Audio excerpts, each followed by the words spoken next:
everybody. Last week after I posted my video, the response that I got was tremendous. I was not expecting that at all, and I want to thank you guys for all the super kind things you said. A lot of you were requesting that I post more videos, and so I'm gonna give that my best shot. Feel free to share them or whatever, pass them along, because that's what this is about. Me taking something that I battled my entire life and trying to help somebody else overcome it. So whoever it can reach, that's what I'm here for. I know I told you guys my journey the other day, but today I kind of want to touch base on what it's like to be a food addict. And the only word that comes to mind is shame. Ugh. I know I told you guys that when I was 3, that's when my secretive eating habit started. When I would go to my grandparents' house and then go to the other grandparents' house and say I'd never eaten so I could eat again. That was just the beginning of 19 years of a horrible relationship with food. When I was around people, I didn't really eat a lot, if at all. And it's like, really, Ashley, who the hell were you fooling? Nobody. Because, you know, they saw what I looked like. They knew I ate, obviously. If we would eat something like pizza at our house, I would need the biggest piece, like right away. I'd need the biggest piece, and 3 of them at that.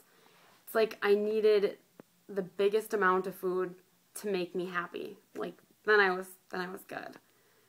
And it was such a ridiculous thing. Like, I'm not kidding you. When I was just a kid, I could sit down and eat an entire box of cereal. And then I would hide the box in the bottom of the garbage so nobody knew. Who's all done that?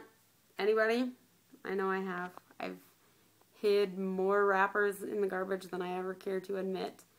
And I'm going to tell this story, and I'm sorry, Mom, because I'm sure you don't know it up until right now. But anyways, my mom used to manage a bakery, and on Sunday nights we would go in when the grocery store was closed, and she would get everything ready for the next morning. Meanwhile, I would go out into the grocery store and pull all of the stuff that was outdated or about to be outdated off the shelves and throw them away. So she thought. So as my mom's in doing her thing, here's Ashley eating dozens and dozens and dozens of donuts and cookies and cake and pies and hiding the wrappers in the garbage. Awful, right? I mean, this is like 8-year-old Ashley. My relationship with food was just so bad. I would use food to make me feel better about things, and we all know what that does. Then it made me overweight, and, you know, that just made me feel worse about myself, and so then I just ate more. It's just an ugly, vicious cycle. And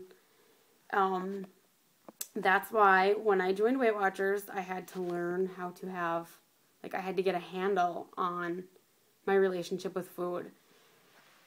Everybody always asks me, what did you give up? What did you quit eating? Nothing. I still eat anything I want, anything I love. Cookies, you know, pizza, French fries, cheeseburgers, whatever. I still eat it all. And the thing that I had to teach myself is that I would rather have a little bit of something and still be able to enjoy it than cut it out completely. I don't want to go forever not drinking a Coke. I love Coke. Come on. So it's like, I would rather just have 1 a week or 2 a week than every day and be overweight, you know? Like, you just need to find a balance. And a lot of times you need to find out why you're eating. Because let's face it, we don't all just eat because we're hungry. That's not how we end up overweight. A lot of times we eat because we're bored or upset or, you know, whatever. And so it's like you have to find a healthy way to deal with those emotions and feelings. And if you don't deal with those emotions and feelings and you eat them, look where it's going to get you. Nowhere good.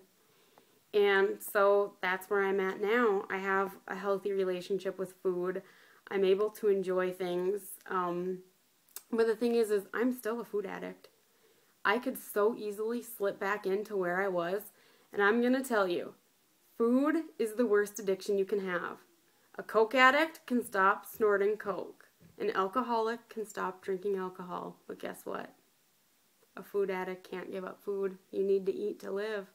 And so the way I see it, the only option is to find a healthy way to manage it. So I went from Little Miss, almost 300 pounds, to Little Miss, had a baby 5 months ago, and see this jersey? Yes, go Cowboys, Monday Night Football tonight. It is a size large in kids. So if I can turn my life around like that, I can guarantee you can turn your life around too. So